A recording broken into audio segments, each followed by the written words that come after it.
Good morning. So today we're going to talk about chapters 1 and 2, and we're going to look at what is the roots or the foundation for modern art. And when I say modern art, for the sake of this class, we're generally referring to a time period, but also classifications that make art modern. So generally speaking, when we say modern art, we're talking about the 1860s up to the 1960s, but there's a little bit of slippage as well. So we're going to look at what comes before modern art that really influences this era, but also the type of art. I want you to take notes. I really encourage you to take notes. Like I mentioned before, this is the book. The sooner you get the book, the better. And feel free just to mark up the book. I think that's just really smart. Good process for when you're taking notes. And a thought about our tests for this semester as well. Because we're doing this remotely, because we're doing this asynchronously, your tests will be on Schoology and your tests will be open note. So the more thorough notes you take, the better off, the more prepared you'll be for the test. So they won't be open internet, they won't be open book, but they'll be open notes. So that really encourages you to take thorough notes. So I'm going to have some times too, or I will ask you questions. I'll pose questions for you, and I literally want you to answer those questions as we're going. So you can hit pause, answer those questions in your note as well, and that will be helpful for studying for the test, but also just keeping up with the material. So today I'll try to be fairly obvious when I kind of lean into something, and I want you to know when something is not only significant for the development of modern art, but also what is important to kind of characterize for your notes. So the things that you might emphasize and highlight. Obviously you can't write down everything that I say. I don't think that would be very useful. But you can see, in terms of highlighting the book, and between some of these things that are on the left over here on your screen, these are the types of things that are prompts to be able to think about how to take notes for the class. Okay, so good morning, let's get started. The first thing about the prototypical modern art is the art that came before the modern era. Is we're looking at art that influences the later sensibilities of modern art. So I kind of think of this as like rock and roll music or even punk rock. These things didn't happen in a vacuum. They didn't just happen overnight. It's just kind of one spark. There's things that lead up to it. So if you think of even like, punk rock, it didn't happen just first with the Clash or the Sex Pistols. There's roots in other bands like David Bowie or, Rolling Stones that influences a movement. Same thing with modern art. So we're going to look at some of the catalysts, some of the inspiration that helps art to get further refined and developed to get on this time period of modern era, but also those characteristics that we say make modern art modern. So the first thing that the book looks at is the origins of modern art, and is this very famous libel case. This is a famous piece by Whistler, J.M. Whistler, James McNeill Whistler, who is an American artist. He I'm sorry, I said American artist. He's a British artist. He was actually born in the United States and then lived in England.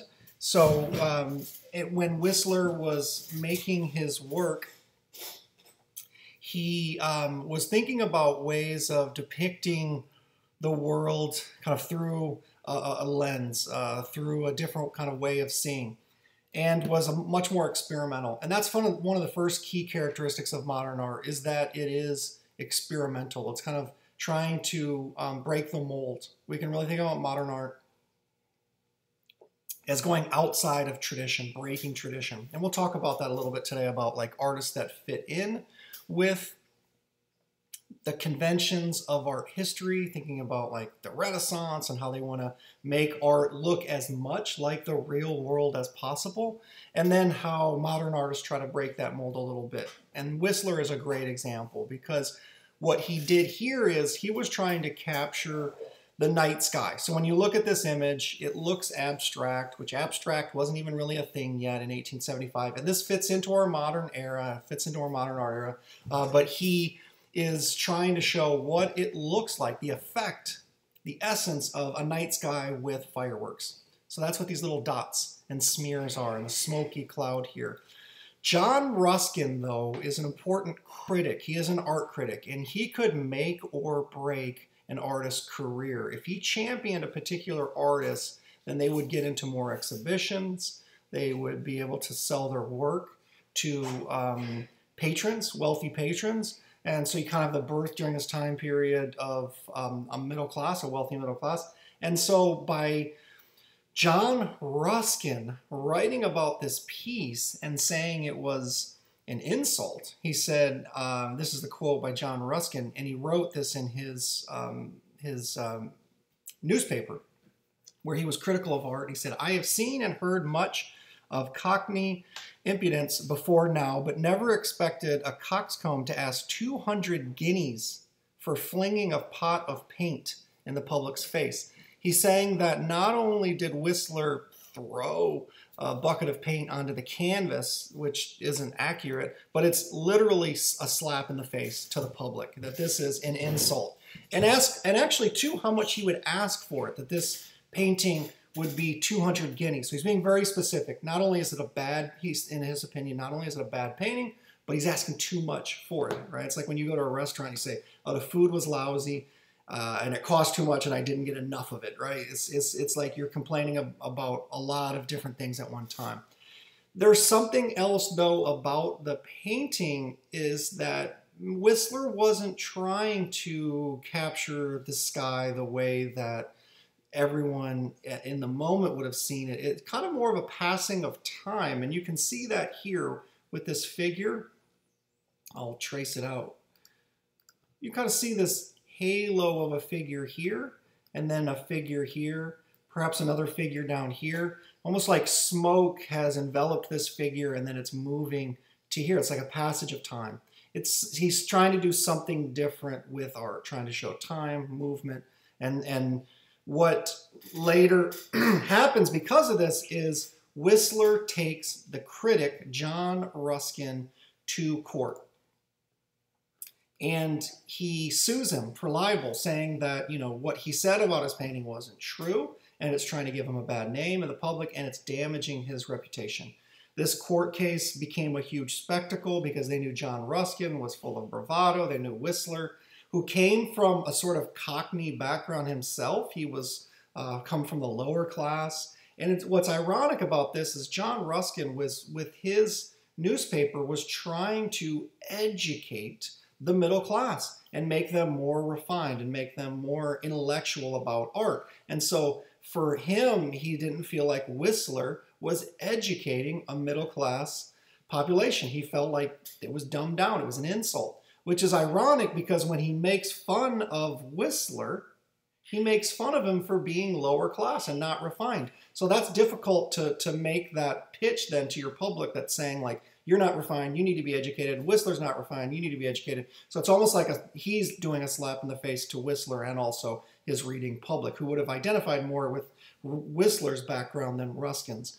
But Whistler, through the course of this case, made the point that art can be art for art's sake, that it doesn't have to be educational, right? So this question that I want to pose to you, and I want you to pause this, and I want you to think about this question. What is the role of art? Or another way you could put this question is, what is the purpose of art? And I want you to jot down, so I want you to pause this, what is the role of art? And then come up with as many different possibilities. Ruskin's version of art is to educate the masses. What is the purpose of art? Okay, so pause this and jot down as many different things that you can think of that the purpose of art is. Okay, pause. So art for art's sake is saying that, you know, if you came up with different ideas of what art could be, Whistler is saying art can be art just for the sake of beauty, for aesthetics, for looking at it and giving you pleasure. Ultimately, Whistler won this case, but in a way he lost because he won, the judgment was a farthing, which is less than a penny. So he was asking 200 guineas for this painting, and it was difficult. This, even though he won, he had to pay court costs, which nearly bankrupt him. And after this, it was really difficult for him to sell paintings because John Ruskin in this court case had sort of ruined his career. It elevated John Ruskin, it gave him more the ability to be critical, and Whistler had a really, really tough time. So this painting really sets up kind of for us an interesting juxtaposition of kind of really for 1875 in the modern era, what came before this and what comes after this in terms of an influence of modern art, but also breaking that mold, the trends or the conventions. So now we're going to go back further. We're going to look at some more of those roots. Like if you're thinking about rock and roll, well, how did R&B figure into it? How did country figure into the development of rock and roll or blues? Same idea with modern art. What are some of the roots or the foundations? And there are really two trajectories that I want you to make note of. And the first one is neoclassical. That is art that is very academic. In this kind of sense of John Ruskin, the role was to educate the viewers, the audience that would be looking at it. So there's kind of two tracks. There's that predate modern art that really become influential. It's neoclassical, which this is Jacques-Louis David, and it's also romanticism. In the next piece, I'll show you romanticism. These two different kind of modalities that come before modern art really inspire modern art. So Jacques-Louis David, I won't really talk a lot about him. If you took World Art 2, you learn about Jacques-Louis David in this piece, The Oath of the Hierati. You also learn about later with the French Revolution how he does the piece Death of Marat. His work is about fitting in with tradition. So that kind of predates modern art, and up until modern art, the idea always was, how do I see myself as an artist fitting in with the past, with art history? So in this case, neoclassical means that artists like Jacques-Louis David in the 18th century really tried to make their work look like Greek and Roman art. So this is in the 1780s. People didn't dress like this. They didn't look like this. But he's trying to show the heroic. He's trying to show kind of like a modern day idea, fighting for your country, but using an older example, classical motif with the Oath of the Hierati, this Roman group of soldiers, and he's using that as a kind of motif. It's like if you watched a movie that's a period piece, but in a way it's kind of nodding to the present, right? Have you ever seen a movie that's like that? Like perhaps like the movie Lincoln, or a political movement, a movie about like a past president, but in a way it's kind of like winking at the audience, and it makes a joke about like how the president is a certain thing, and it kind of alludes to a current president, right, or a current political situation. They have the benefit of time to understand like who's on the right side, who's on the wrong side, that sort of thing. So we can see that with neoclassical work. One of the things that I want you to think about too is, for the longest time, there was the Academy. So in this case, in Jacques-Louis David's case, that's the French Academy. And in England, where Whistler was working, that is the Royal Academy. So you have the French Royal Academy, or you have the British Royal Academy. And you either fit into that, you were sponsored by the state, or you didn't fit into that. You were basically allowed to make art, or you weren't allowed to make art. And your art had to get accepted into the Salon. So the Salon was the annual exhibition that the French Royal Academy would host, and then later in England, they had a contemporary version of that as well. The British Academy would have a salon where honestly artwork was hung from floor to ceiling, just chock full of paintings. So I mention this to say that art had to be accepted. Prior to the modern era, it really had to be, you had to be part of a school, you had to be part of an academy, and you had to fit into their exhibitions, which would be approved by the state. And we can see in this linear perspective, we can see an example of Jacques-Louis David using kind of the rules of art to make his art fit into a certain expectation. So with neoclassical and academic work, we really see artists trying to find their place in art history and just a little bit of innovation, but mostly sticking to tradition, right? This is completely different. So the second train of thought that I want you to think about that becomes the roots for modern art is Romanticism. So Romanticism is after the Enlightenment, when artists and writers the same period tried to tap more into emotion and uniqueness. What we call the artist as visionary. The artist is unique. The artist has maybe talents that they say are God-given, and they're doing something very unique, artistic, brilliant, trying to kind of break out of the expectation. So this is William Blake, another British artist. He was really seen as a visionary. He wanted to do something that was a little bit different. Now we can see how this fits to art history as well, though, because if you look at it, if you look at like the musculature, even the face, it sort of looks like figures from the Sistine Chapel that Michelangelo did. And he was inspired by Michelangelo. But he's also doing something different, something a little bit more grotesque. He wasn't as worried about anatomy and getting it right. If you look at this, it's like not really possible. Look at the toenails, it's kind of gnarly. This is talking about the prophet Nebuchadnezzar, or the king Nebuchadnezzar, who starts to kind of lose it. And he has this distortion where the king's insanity makes him start to walk around like an ox and eat grass. So here we see William Blake picturing King Nebuchadnezzar as becoming beastly. He's being really creative. He's not trying to fit into a particular convention, even though there are some quotes of art that came before it. Now remember, this is in the 18th century, so this isn't part of the modern era, but this sets up what later becomes expectations in the modern era. So this is an artist that is part of the Romanticism movement. It's artist as genius for being unique, for being different, for breaking the molds, whereas Jacques-Louis David, who also did The Death of Marat, which becomes a very modern piece in and of itself, relating to the French Revolution. But this is trying to fit into art history, kind of look a lot like Renaissance art or that came before it, look a lot like Greek sculptures or Roman sculptures that came before it, right? This is breaking the mold. This is modern art. This is fitting the mold. This is slightly breaking the mold. This is visionary work, Romanticism. And so this is kind of also this idea too that you don't want to be part of the academy.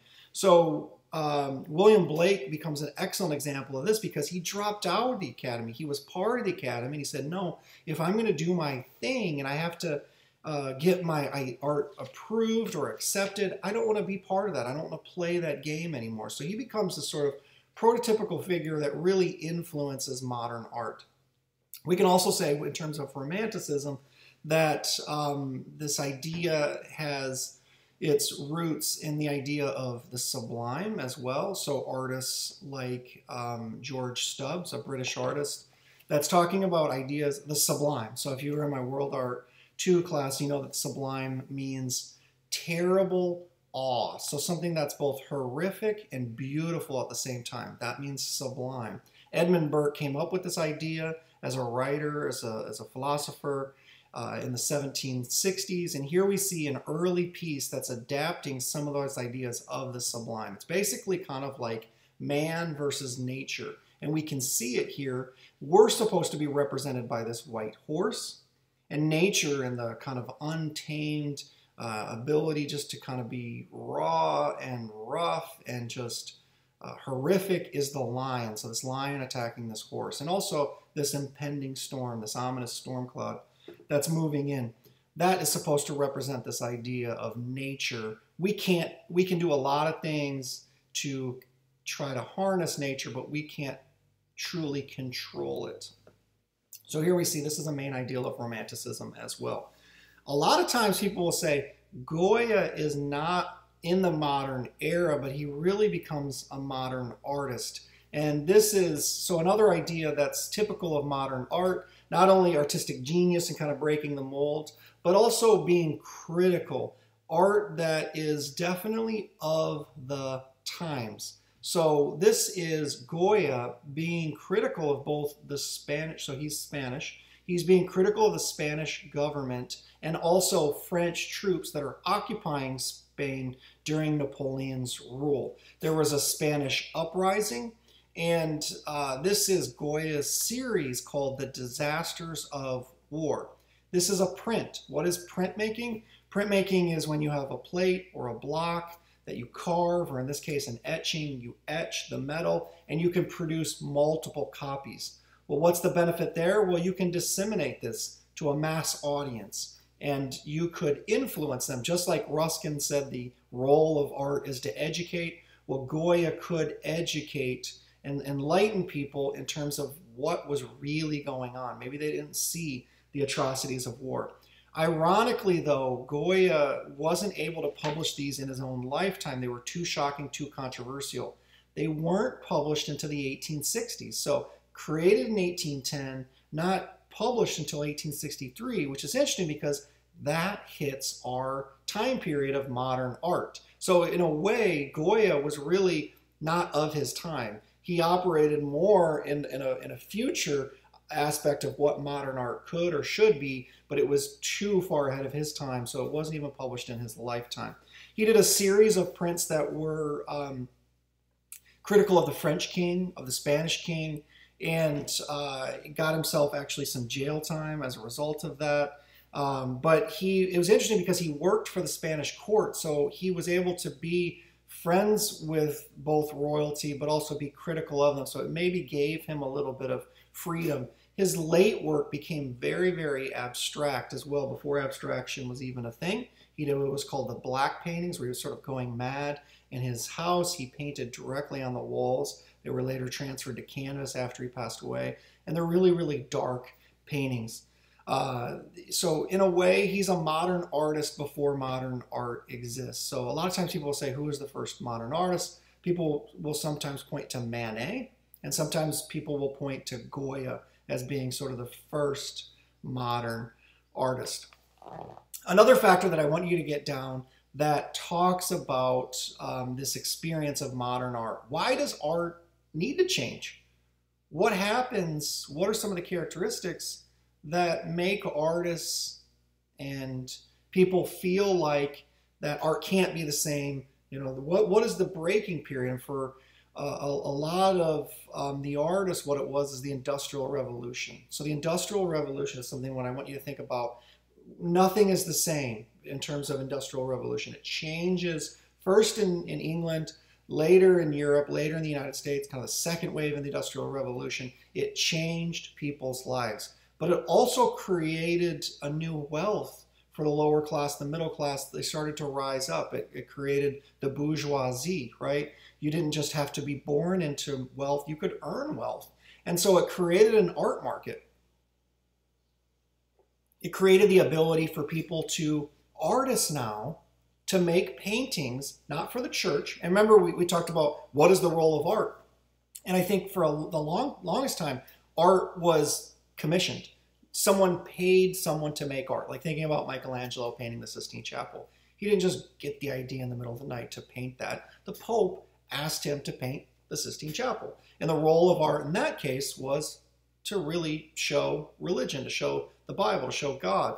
And that was part of the purpose of art, right? And you could say it's the purpose of, long term, that's come to be known as kind of like this monumental epic work. But that was paid for, bankrolled by the Pope, by the church, by the Catholic Church. So during the Industrial Revolution, when you all of a sudden have people now coming into wealth, you have artists that are, instead of being commissioned to make a piece by the king, in the case of Goya, or by the Pope, or by a church, they can just make art and then hope to sell it. That is a game changer for what later becomes modern art. So instead of being asked to make art, you can be inspired and make art and then later sell it. So this is completely different. This is game changing. And so the Industrial Revolution brings about a change philosophically, scientifically, the conditions, the environment. People are now moving away from the country, moving to cities to be able to make things, manufacture things. There's pollution. And so John Constable is this British artist who grew up here in the Suffolk landscape. This was actually his family home, but he saw, because of the Industrial Revolution, he saw a change, and he saw a lifestyle change. People not living this way anymore, a danger of this becoming extinct, this kind of lifestyle of people living on a farm, raising crops, selling those crops, and just kind of a simpler life. And you can kind of see the sense of things changing here because of the sky. And John Constable was really, really known for his clouds and how he would paint the clouds. And it's interesting because John Constable would go out into nature and paint these things and then finish them in his studio. So he was really looking at observation.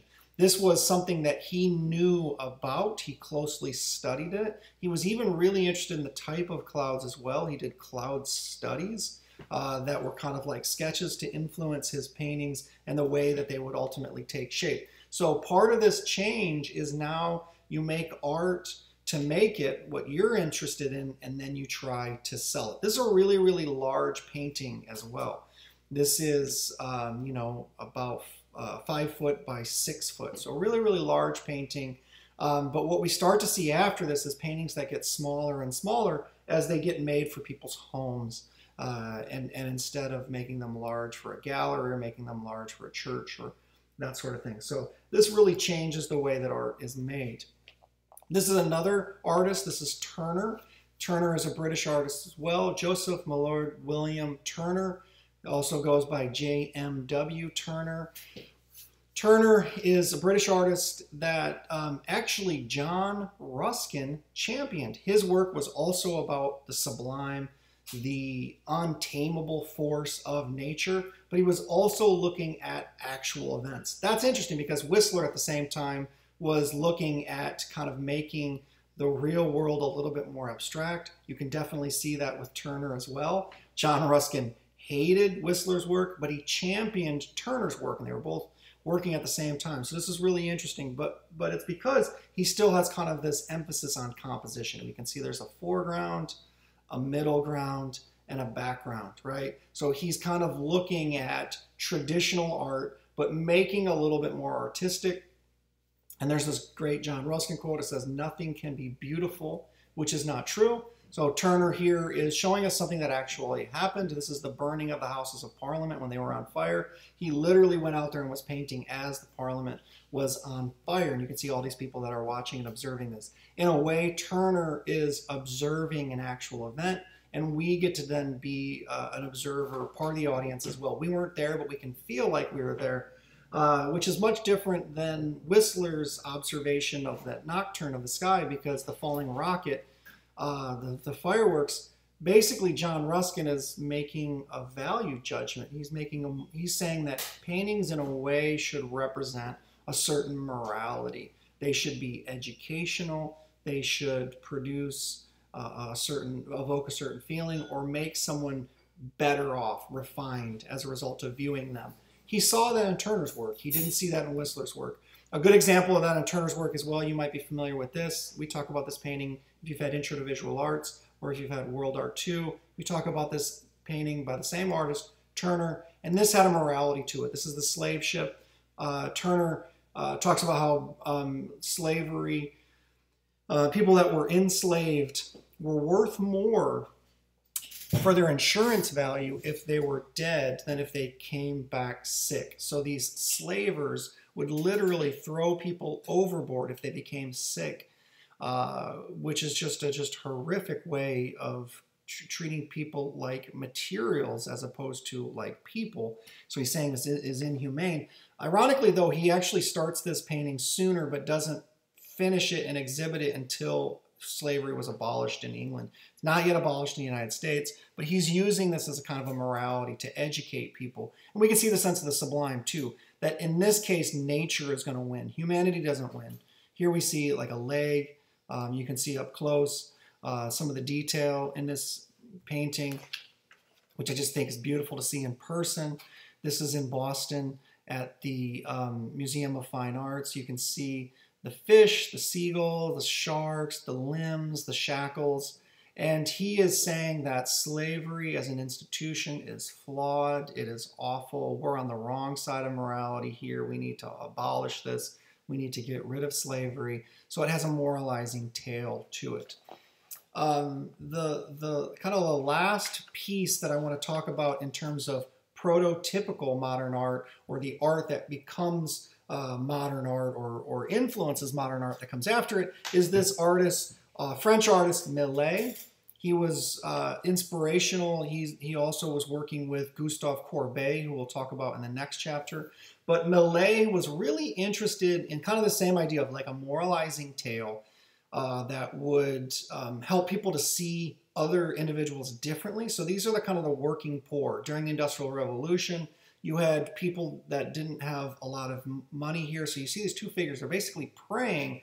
They're not the one that are, you know, farming the crops. They're not going to make money as a result of this. They're basically picking the leftover pieces that the machinery didn't pick up. So they're kind of gleaning. They're trying to get the scraps. They're lucky. They're fortunate, and they're like thanking God for these little bits of scraps that the person that owned the farm didn't pick up. Right.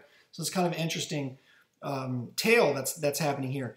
1848 is when Karl Marx and Friedrich Engels writes the Communist Manifesto, 1848, which is the beginning of socialism, Marxism. And this painting is about socialism. It's about Marxism. Just like Courbet in his work that we'll see in a minute, makes work about the lower classes as well. Like one of the ideas from Marxism is that Karl Marx wrote about was the idea that it seems as if with capitalism, with royalty, with the kind of the idea of the way that society always had operated, was that the rich keep getting richer on the backs of the poor, which is interesting because even in today's society, we can see a similar complaint to capitalism. If you think about during the pandemic, how some institutions, some corporations, and billionaires became trillionaires during that period. At the same time, a lot of the poor were unemployed, or a lot of the middle class were even unemployed and lost income, lost rent, weren't able to pay rent, had to get helped by the government. But yet the rich seemed to get richer. I mean, if everyone was ordering things off of Amazon, the Amazon workers weren't making more money, but the owner of Amazon was. So that's a complaint of socialism, or that socialists would make of capitalism or a free market. That's a result of the Industrial Revolution.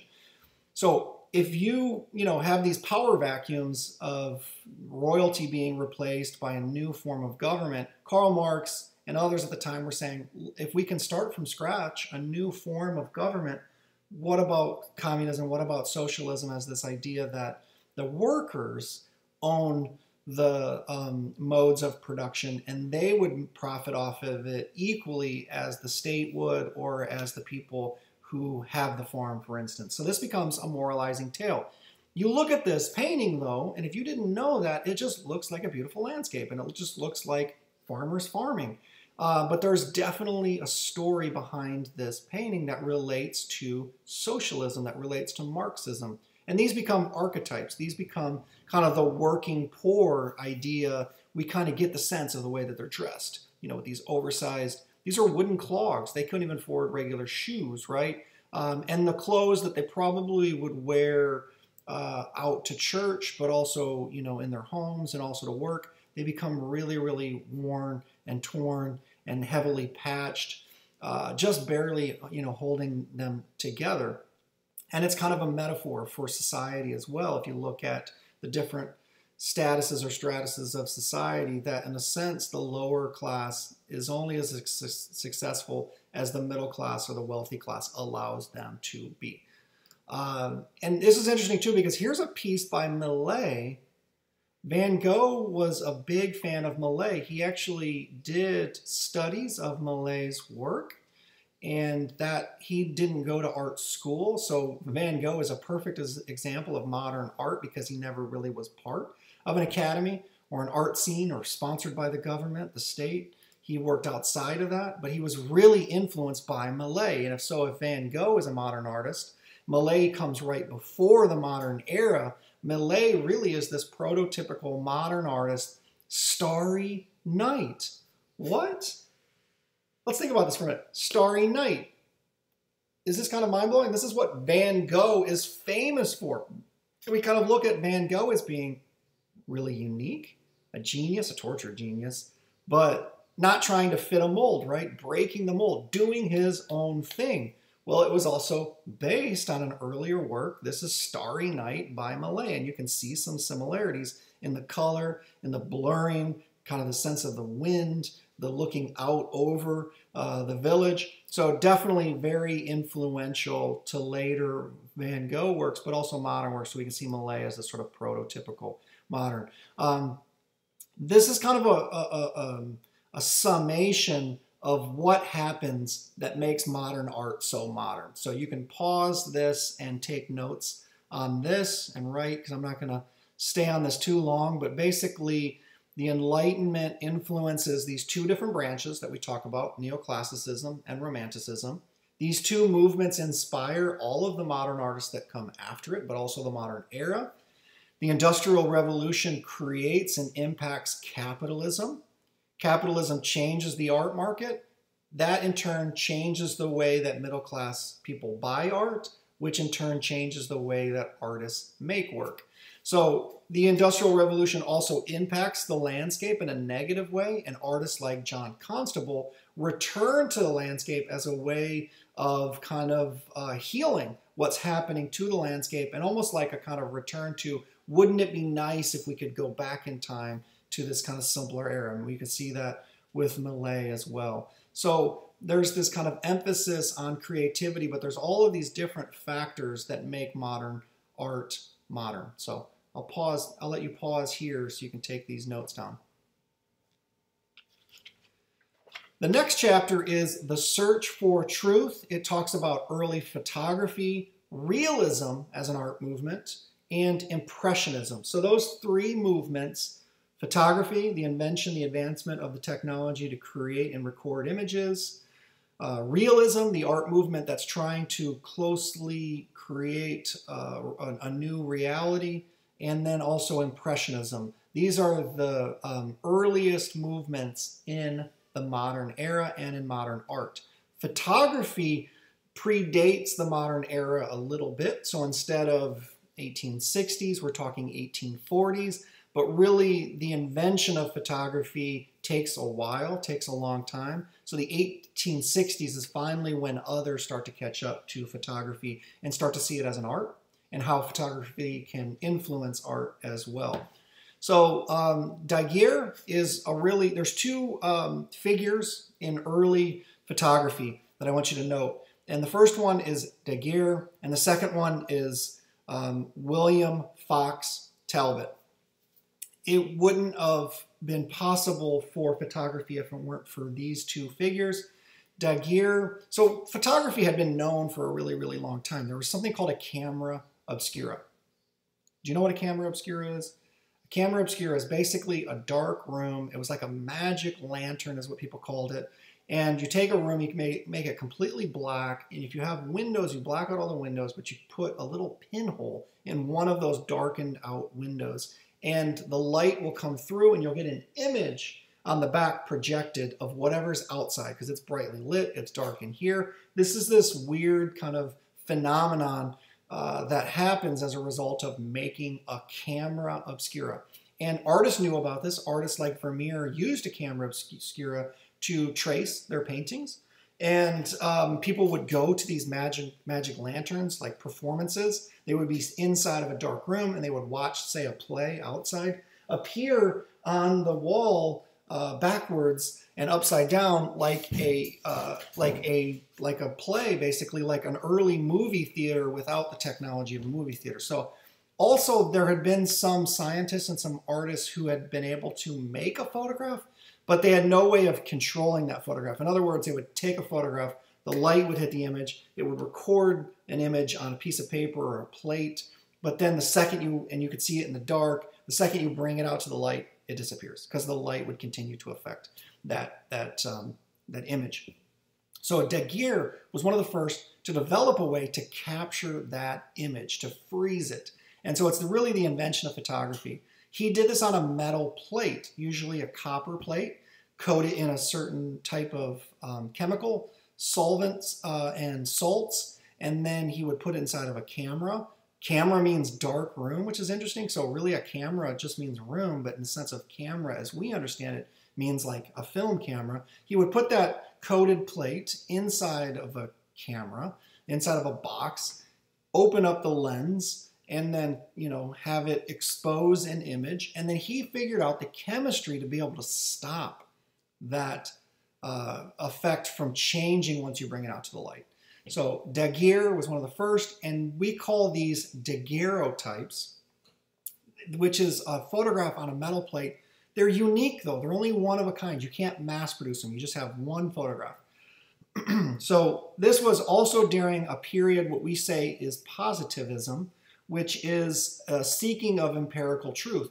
Photography is perfect for that. And at first, people didn't really see it as an art because honestly, the first photographers were really scientists that were experimenting with these materials. They saw it more as a scientific method of documentation more than it was art. So it took longer, but Daguerre also did consider himself a photographer, an artist. So it took a while for these people to gain acceptance for photography as an art. They saw it more as a scientific method. Another type of photography is a calotype, which is, I guess I didn't include an image of this. So in 1839, so this is 1837, 1839 is when Daguerre basically patents this and brings it to the world in 1839. And you can see this is literally one of the very first photographs, 1837. So this predates the modern era. But William Henry Fox Talbot, a few years later, patents his device to be able to take, he actually was able to do this in 1835, but he didn't bring it to a mass audience until later. So he claimed his earliest calotype, which basically just means a paper print. He did this on paper. He covered a piece of paper with solvents and materials and chemicals, exposed it to an image, processed it, figured out a way to stop it, and then that was a negative. It would be a negative image. He then took another piece of paper and converted that negative to a positive, the way that it blocked out light in the darkroom. So he was able to mass produce his photographs.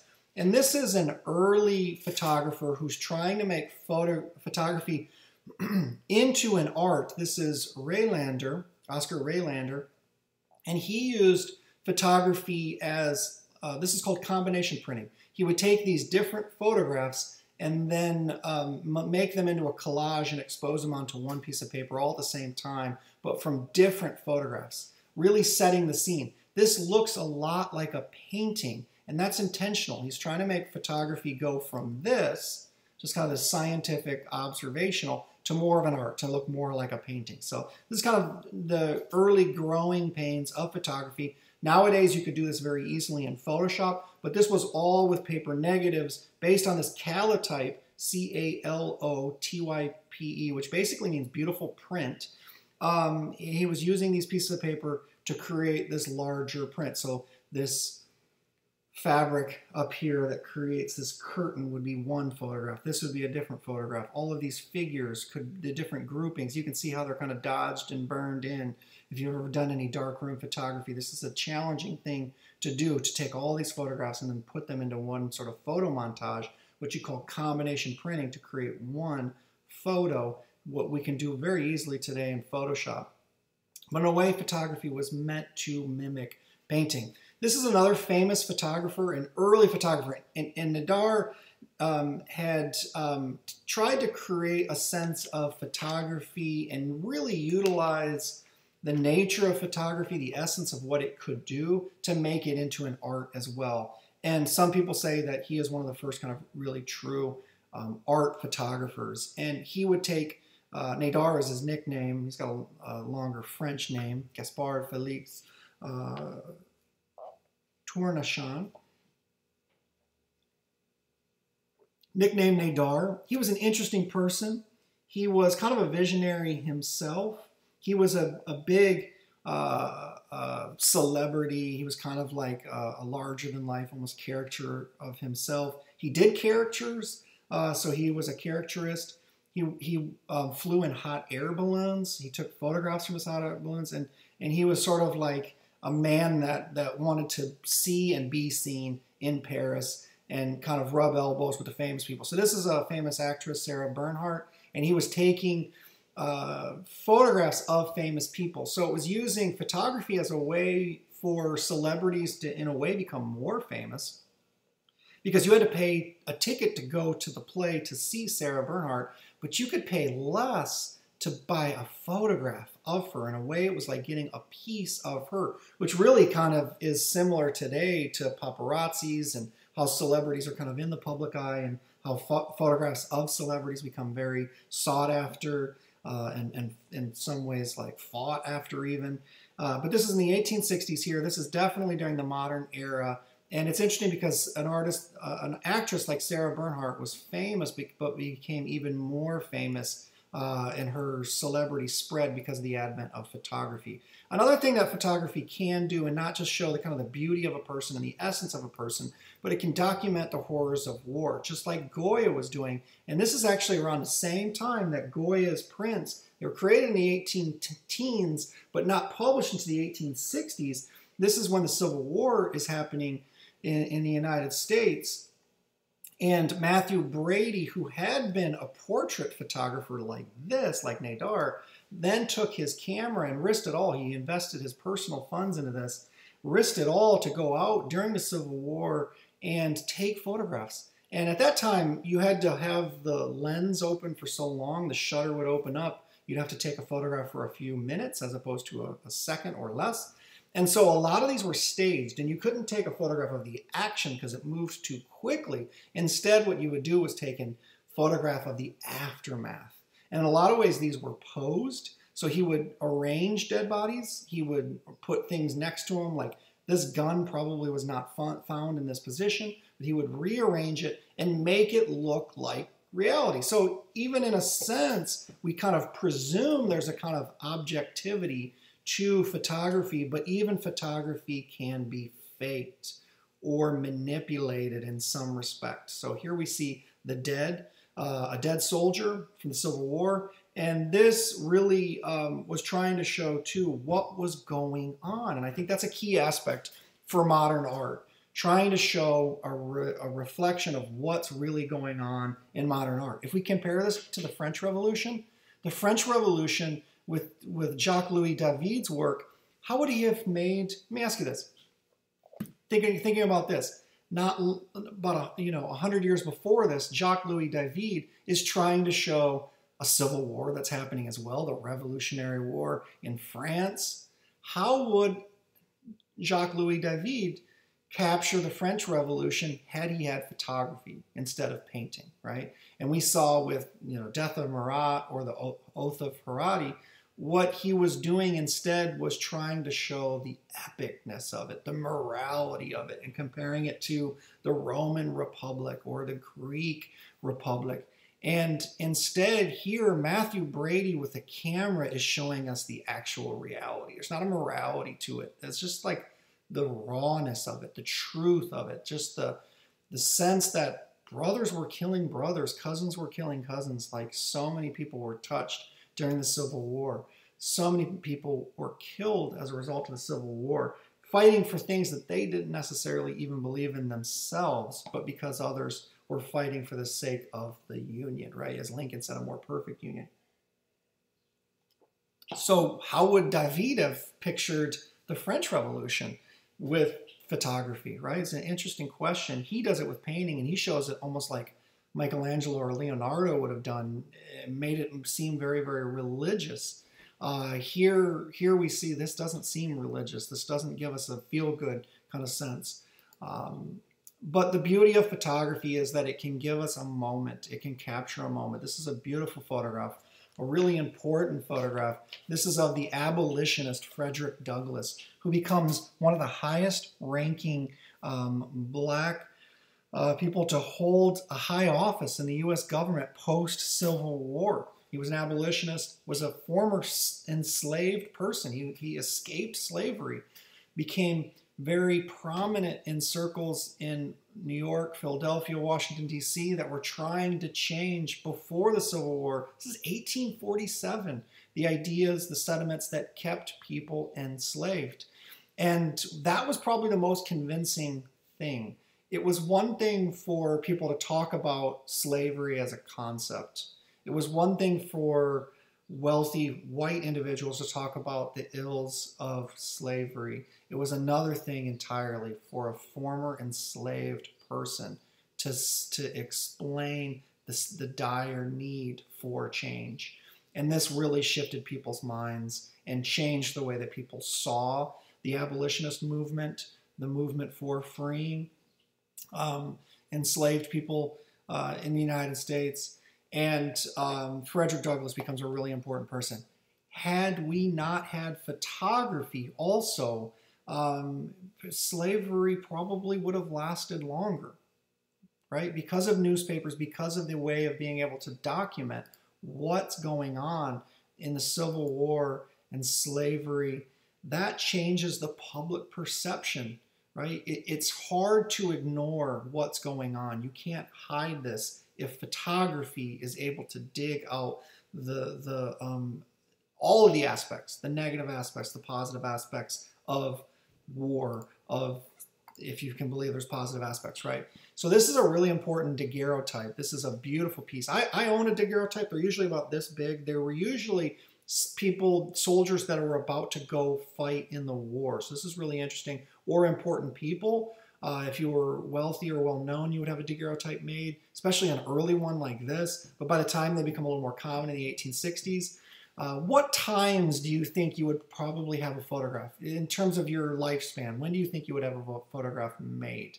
They're very expensive. You would not have it taken every day like a selfie, like on your phone, right? They're pretty rare. What times, let me ask you this, what times in your life do you think you would pay or think it's important to have a photograph made? I'll pose this question to you. Jot down an answer. When do you think you would have a photograph taken? So if you pause this, answer the question. Typically, they were when you were born, when you were married, when you died.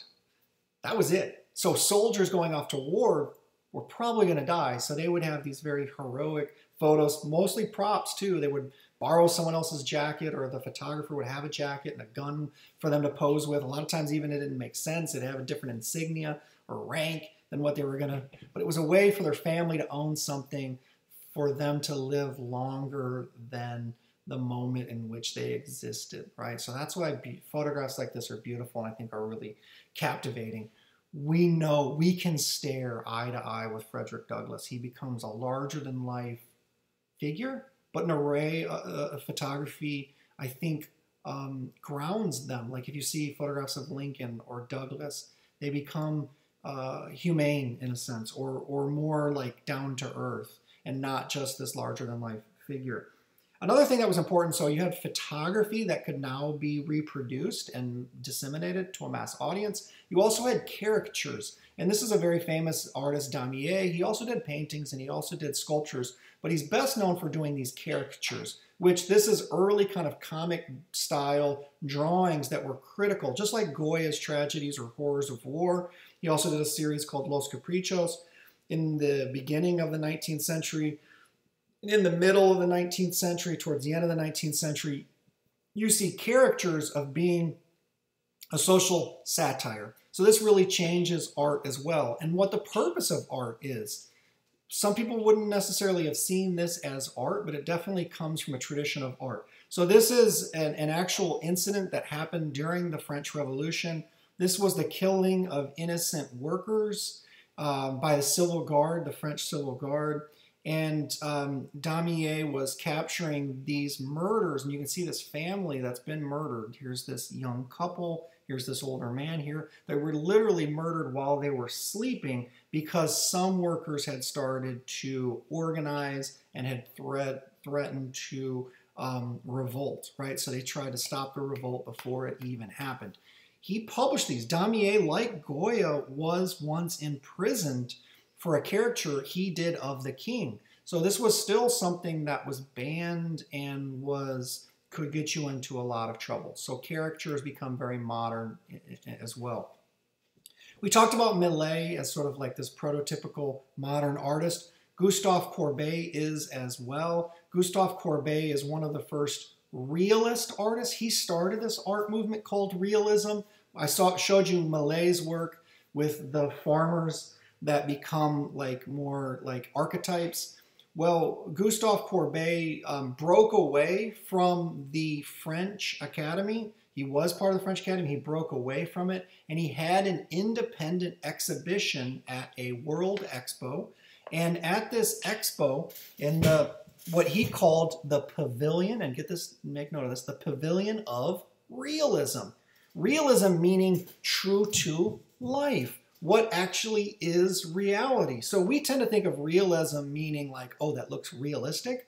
Yeah, that's kind of part of it. But realism also is meaning to show what's really going on in society. So this is a really famous early painting, Gustave Courbet. He also did the very famous Stonebreakers that you might have seen in Intro to Visual Arts, or if you were in my world art class, which was all about socialism, about the working class. Gustave Courbet here was criticized for this painting.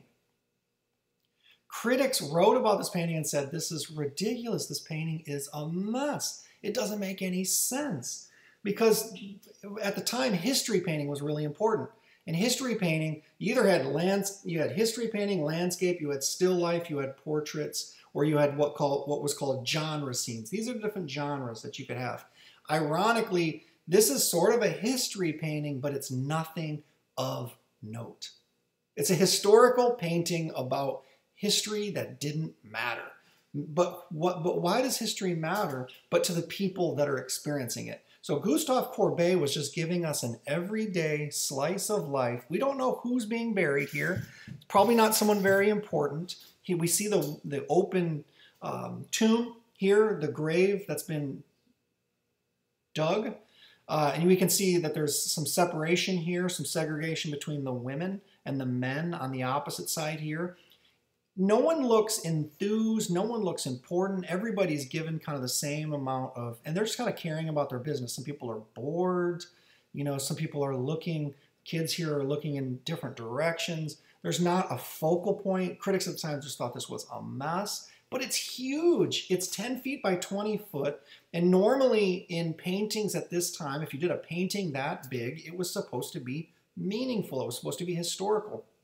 The one thing you could say is this is about religion in a way, but you know, even the person holding the cross here kind of looks ridiculous. The clerics over here, the pastor the priest who's, you know, reading the you know, benediction here, leaving a sort of memorial for this person. He just looks like he's going about his business, right? And this is interesting here. The cross kind of looks like it's part of the landscape.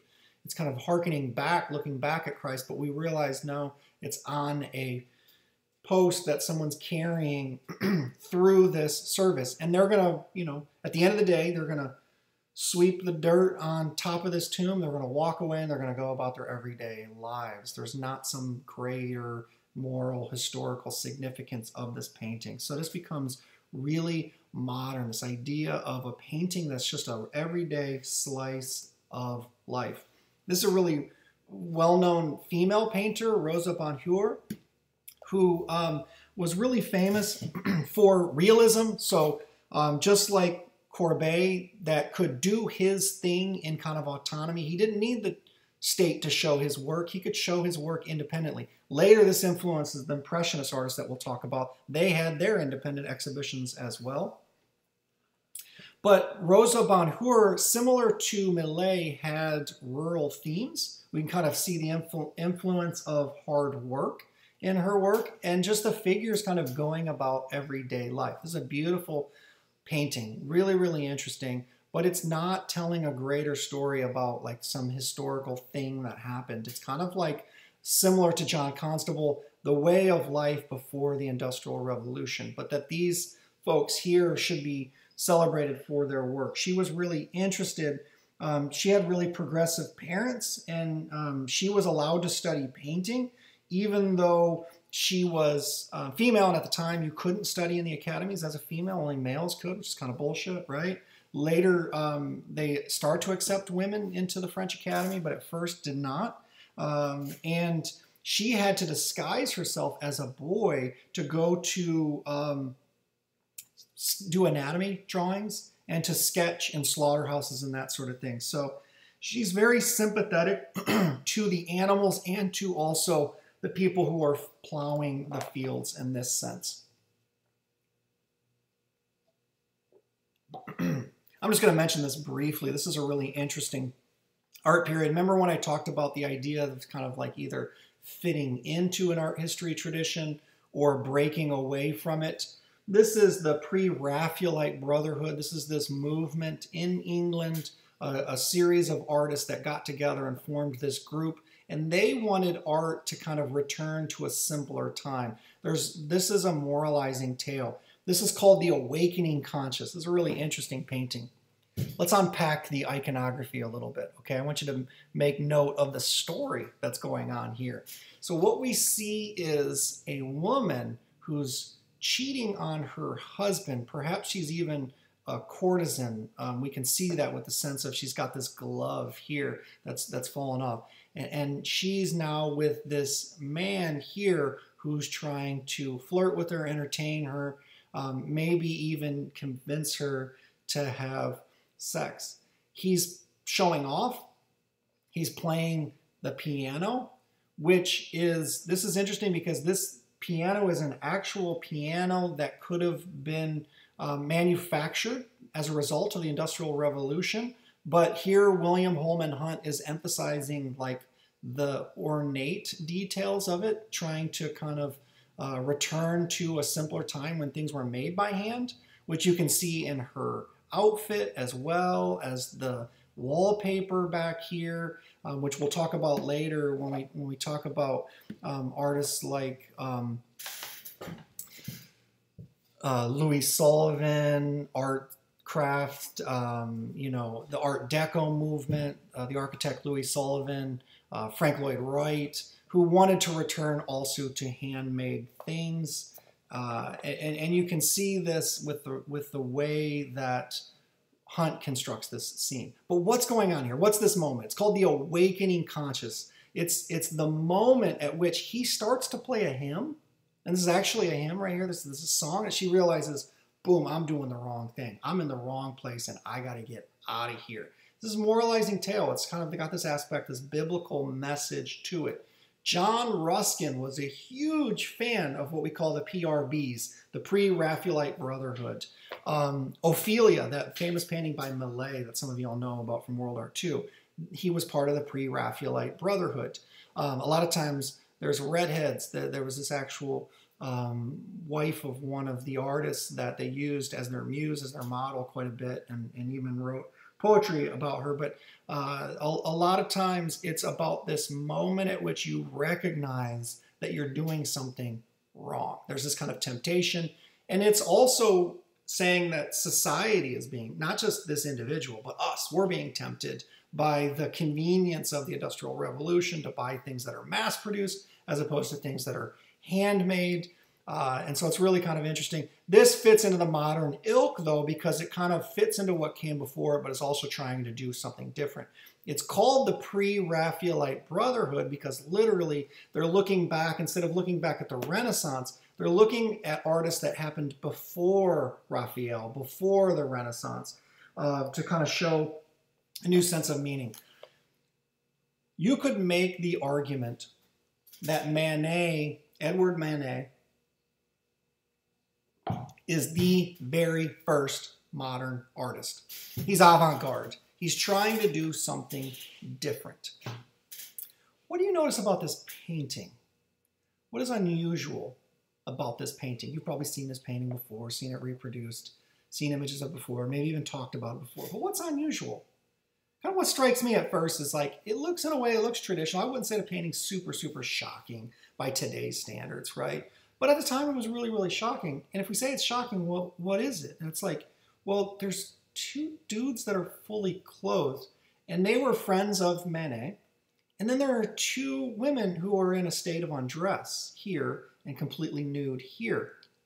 It's very traditional in the sense of it's got a landscape, it's got a still life even, it kind of fits into traditions, but it's kind of avant-garde in a sense as well because it kind of abstracts. And Courbet, who we showed a minute ago with the painting of the burial at Ornans, he wanted work to be kind of flat and flatten out the space. And he was a realist artist. And Edward Manet actually started as a realist artist, but we tend to think of him as an impressionist artist like Monet and others. But here we can see his realist work, and he's not trying to make it realistic looking, but rather flatten it out. It's kind of like Whistler would say, art for art's sake. Why would nudity be shocking in a painting? So this was rejected by the French Salon. Remember, we had the Academy, the French Academy. Manet was part of the French Academy. So he applied with this painting. It's like a juried process, and the Academy basically says, this piece is in, this piece is not in. Why would nudity be shocking? Trust me, in 1863, there were plenty of paintings in that exhibition that had nude women in them. So it wasn't the nudity itself that was shocking. What was shocking is people knew who that woman was. And she was nude just to be nude. So this is a contemporary scene, a modern scene of two men that actually we can tell they are studying art based on their outfits. They're in art school.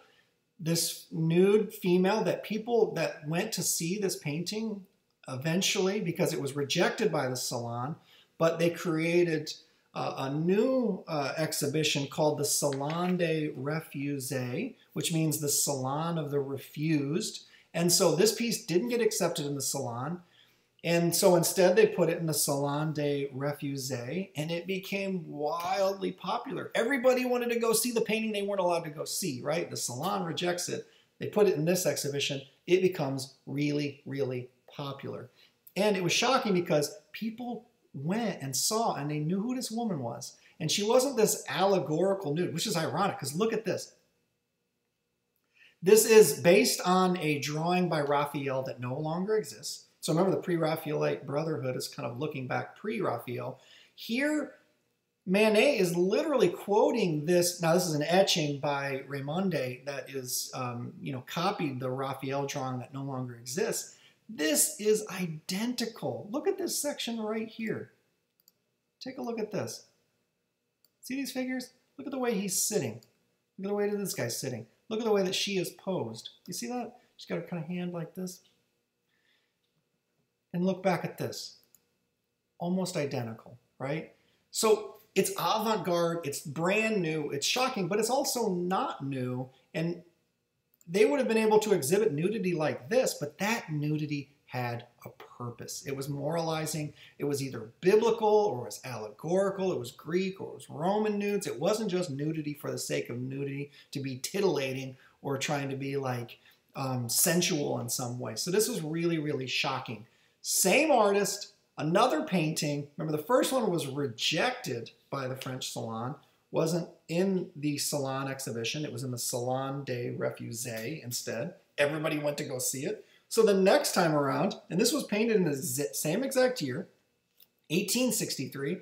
So this painting was in 1864 accepted by the French Salon because they didn't want to miss out on that enthusiasm. They didn't like this piece, but they didn't want to miss out on capturing the public's attention. So instead of putting it in the Salon des Refusés and say, look at how terrible this artwork is, let's put it in the Salon and have, regain the popularity of the French Salon. And so the official stamp of approval goes on something that's meant to be very controversial and avant-garde.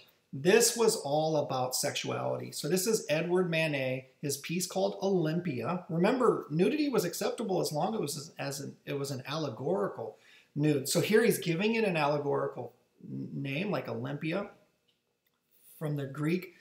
But it's different. It's a contemporary scene. Here we see a black maid bringing her a gift of flowers. She is a prostitute. How do we know that? Well, just like a cat, a black cat is a streetwalker. She is a streetwalker.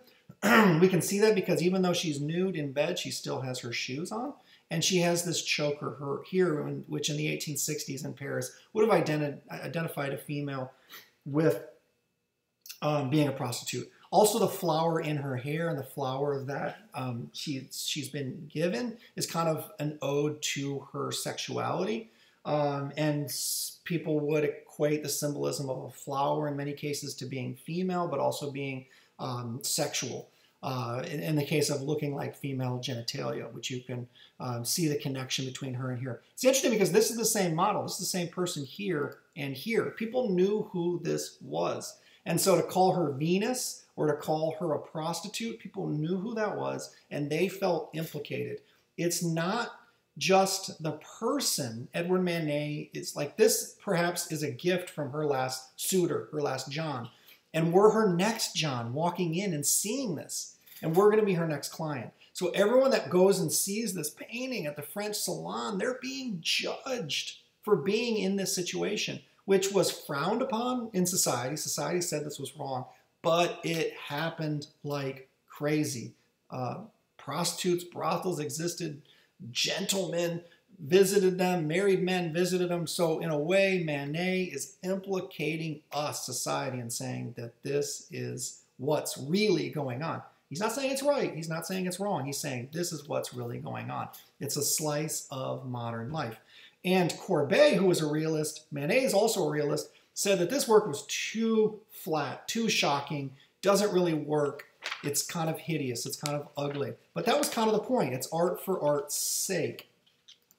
One of the things that happens in the 1850s, in 1853, Matthew Perry, the admiral at Matthew Perry, it was the American Naval Office that opened up Japan. It had been closed off to the west for 2 centuries, and so it opens back up. So European artists for the first time are seeing Japanese prints like this. And we know artists, impressionists and post-impressionists like Mary Cassatt, Degas, Van Gogh, copied these prints. They thought they looked very, very modern, were very interested in the aesthetics of them, and started to create work that was indebted to them. So here we see a work by Mary Cassatt, who was, again, an American artist that worked, she was born in Philadelphia, worked mostly in Paris, was part of the French art scene there, the avant-garde art scene, and she's very influenced by Japanese prints. The kind of flattening out.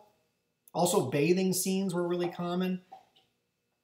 Female bathing scenes in Japanese prints, and so she's mimicking that here. What's interesting, she's a female artist making work about women, so it changes the viewpoint. It changes women from being kind of the male gaze and not being objectified to more just kind of going about their everyday lives. A lot of Mary Cassatt's work is women doing things, women acting, women raising kids or knitting or reading a book or making something. And so it's much more positive aspect as opposed to the male gaze and women being there for the sake of nudity for us, for people looking at it and giving them pleasure. So this kind of changes the subject matter of women and nude women in art as well, based on the cropping, based on the influence, the Japanese influence. This is also a print, so this is an etching. So every color that you see was a different plate to make this image.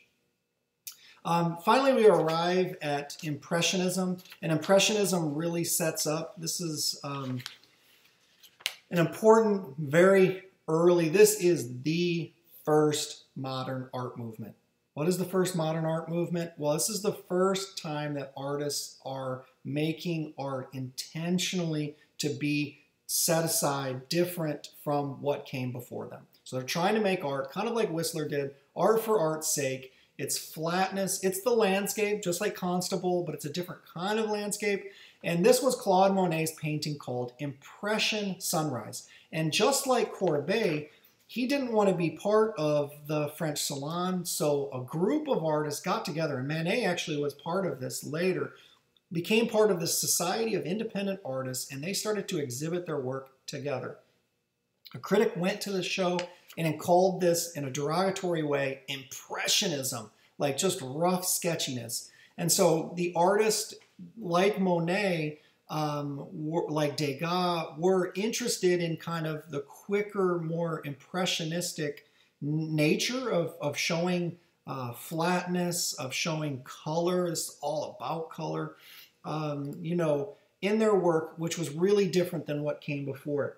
Edgar Degas was also one of the first artists to use photography as a mode to make more traditional paintings. So, you know, kind of the rocking horse mentality of like horses shown with their hooves going forward and backward at the same time.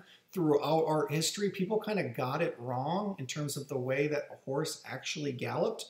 And so Degas was able to study the photographs of Edward Muybridge, who in the United States had wagered a bet.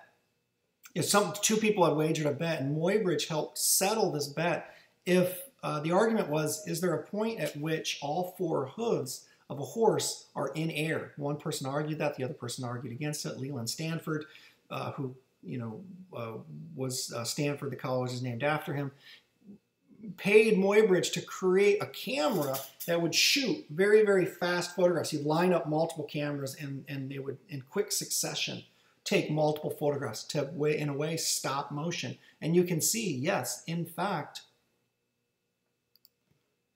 there is a point at which all four hooves are off the ground. They didn't understand this before. They didn't think a horse ran like this, where at some point the legs come in.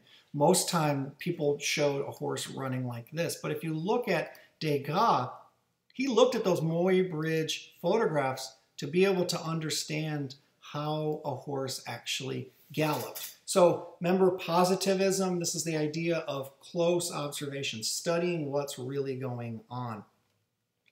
This is another piece by Degas. This is a bather here. This was criticized by a critic as well.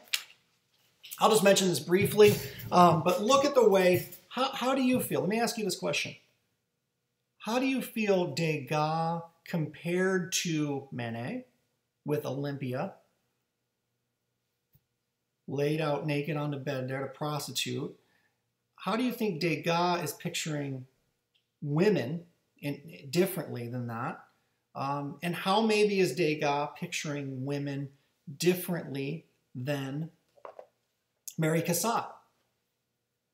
Is there one of these artists that you feel maybe is more objective? Is there one that's maybe sexualizing the situation more comfortable or more at ease with kind of the scene? How do you feel Edgar Degas is showing the idea of female nudity in his work? And I want you to jot down an answer to that, all right?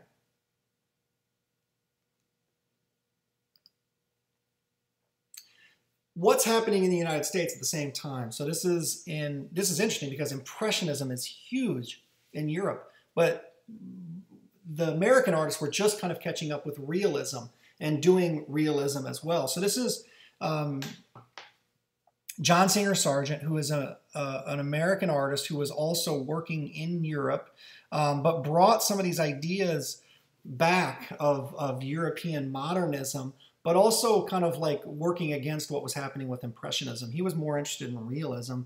This is this very famous piece called Madame X. This is this woman, Madame Pierre Gautreau. She didn't want her identity known, so when this was shown, this was exhibited, he titled the piece Madame X, Madame X. So he's an American abroad, and he brings back European modernism to America. This is in the 1880s. And what's interesting about this piece, when it was first exhibited, he was really about anatomy and getting things right. Like, look at the hand there that's leaning gracefully on that desk. This is all about power and status and making her look important and rich and wealthy. It just has a lot of drama. This is a really well-known portrait, very, very famous. Singer Sargent was interested in showing the dramatic quality of wealth. It's interesting, this piece was controversial. So he exhibited this painting, and her strap had fallen off her shoulder. It was seen as being kind of seductive and, in a way, flirtatious. It was so controversial that because so many people were talking about that, it was publicly shown at the salon, they were talking about that and not her grace, not her elegance. So he repainted it. He changed it. Actually, you can do it. There's an X-ray when you visit this at the Met, which is an amazing museum in New York. When you visit this, right next to it, there's a photograph, an X-ray photograph of it, where you can see the original strap underneath the paint where he changed it. So this was exhibited, it was controversial, and it was changed as a result. This is an example of an American artist, a photographer, who's starting to use photography as more of an art. So we see here something called pictorialism. And pictorialism just basically means making a photo into a picture, making a photo essentially act like a painting. And we get that through a softer focus, through this kind of sense of what's going on here. This is kind of curious. It's called Blessed Art Thou Among Women. So this is kind of like Mary Cassatt, a female artist showing women for the sake of them doing positive things as opposed to negative things, and this kind of this mother who also looks very angelic in kind of this transitional pose here. Winslow Homer, like I mentioned again, with American art. So this is an idea of American modernism. Impressionism is popular at this time. You even start to get post-impressionism. But Winslow Homer, just like John Singer Sargent, was more interested in realism. And this is interesting because this is American realism. This is right after the Civil War. And Winslow Homer, with this piece called The Veteran in a New Field, which you can also visit in the Met, this is also the cover of a Tom Petty album, is trying to show the reality of a soldier who's trying to return into a normal life, kind of maybe what their pre-Civil War life was like as they reemerge, this kind of new reality, a new idealism. But it's weird because he's at this time, with the Industrial Revolution that already happened, people wouldn't be using this, tool to, I'm drawing a blank on the tool, to cut down the crops. They would be using a horse-driven plow or a tractor or something in the 1860s, a steam-driven tractor. And so this is kind of like a hearkening back to an earlier time. How do we know this is a veteran? How do we know it's a soldier? Well, he still has his hat and his pants on. Here is his jacket and his canteen. So we know this is a soldier. Winslow Homer is saying, like, just like many lives were cut down, this field needs to be cut down. But as a result of all of those deaths, maybe something new and better, a more perfect union happens as a result. Whether you're in the South or whether you're in the North, you have to return to your former life and create this new kind of reality. It's a sense of trying to turn a negative into a positive and returning to a different time period. This is also Thomas Eakins, an example. I'm almost done. Last two images, I promise. This is the very famous Thomas Eakins, who was really influential in the United States. A couple of things that he did that are pretty cool that really push forward the idea of modern art. First of all, he was interested, he loved like Da Vinci, he loved artists like Rembrandt. He looked back a lot. So a lot of times we talk about modern art as kind of looking forward, but sometimes artists like Thomas Eakins also still looked back. This is a very modern piece. Another thing that he did was he was a teacher, and he wanted men and women to be able to advance their careers by being able to paint and draw and study anatomy by looking at cadavers, just like Leonardo da Vinci did, and cutting into them and studying them and everything. But he also let female students draw the male nude, which got him fired. He had to resign his position. He was teaching in Philadelphia. And so this is really interesting how he thinks about the sort of freedom of being an artist, about what it takes, breaking the mold, breaking the convention, and the sort of an equality between male artists and female artists, which at the time it was very, very difficult. Artists like Mary Cassatt, in other words, who were from Philadelphia, had to go and make a living in Europe because they weren't as accepted in the United States, or someone like Rosa Bonheur in France, who had to pretend to be a man to be able to study art and to be able to draw from anatomy. He, as a teacher, was very influential. He's saying all artists should be able to have this male, female, and even black artists, which was really important. Thomas Eakins as a figure, and he lost his job as a result of this, but he taught men, he taught women, and he taught black artists as well. His most famous student that he went on to teach. And another reason this is a modern portrait. This is a friend of his who was a champion rower. And you can kind of see this is the moment at which he isn't rowing. He's kind of at rest which is an interesting depiction of someone rowing. But he actually went out there and studied them while they were rowing to see how the water reacted, how the musculature reacted as they were rowing, and plus, boom, look at this, a modern bridge. So this is a very modern painting that existed in 1871 that would have not been able to exist at any time that came before it, right? One of, though, his most famous students that he taught, mentioning black artists, is, this is the last image I'm going to show you, Henry O. Tanner, also known as Henry Ossawa Tanner, who studied in Philadelphia under Akins, had to move to Paris, though, because as a black artist, he could not get work. He could not get commissions. No one would show his work. It was difficult for him to sell his work. And he wanted to make art that was about the black experience. A black artist making the subject matter be about black themes.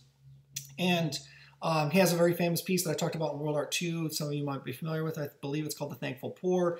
And it looks very similar to this. Actually, this might even be the same table back there. Even though they weren't of much means, they were still thankful, giving thanks to God for what little they did have. And kind of this lesson, the light, as almost this kind of biblical light of kind of this passing down of information. Similar to this, the father passing down the knowledge of how to play a banjo, which was a sort of stereotypical music that would be played by black musicians for white audiences. But here it's turning it into a positive aspect, this moment, this very intimate, personal moment between the father or perhaps the grandfather and the young boy learning how to play, something that is near and dear to their heart. Not a lot of people realize this, but the banjo was actually an African instrument that got brought to the United States via slavery and then later became an instrument synonymous with white musicians, but actually started much earlier with black musicians. Folk music came actually from black folk, from black people, and then later got co-opted by white musicians, folk artists, and then later bluegrass, country, etc. But the earliest country music, the earliest folk music was literally black musicians. And here we see this beautiful painting, the banjo lesson, but a sense of the social and cultural reality of the day was white American audiences and mostly a white male population wasn't ready for this art, but Paris was. And later in the 1920s, not long after this, only about 30 years later, and people start to see, and Tanner was still alive. Later in his life, he starts to become championed back in the United States, and a lot of major museums like this is at Hampton University Museum. There's a piece in the Met. Washington, D.C. and the Smithsonian has some of Tanner's work. Realizes they missed the boat. And this should be something that we're proud of, our national heritage, but instead an artist like Tanner had to move to Paris to become a better artist or to get fame and to be able, I mean, if you're an artist and you can't sell your work, what happens? You stop being an artist, you do something else.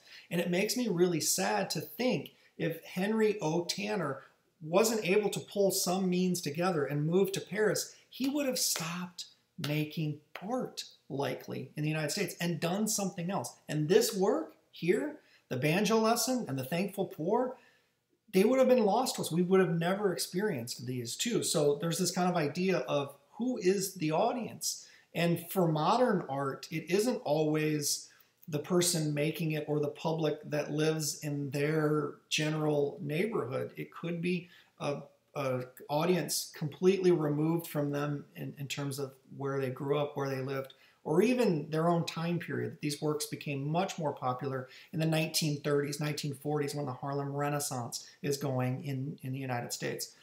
So really interesting piece of progressive art and progressive ideas thanks to Thomas Akins. And if you go to Crystal Bridges, which we're very fortunate to have Crystal Bridges here in Arkansas, they have a beautiful Thomas Akins piece there. So that is the end of these two chapters. What I'm going to do, I'm going to post this lecture. You're going to be required to watch this lecture and respond to it, answer a few questions, and post that response by midnight tonight.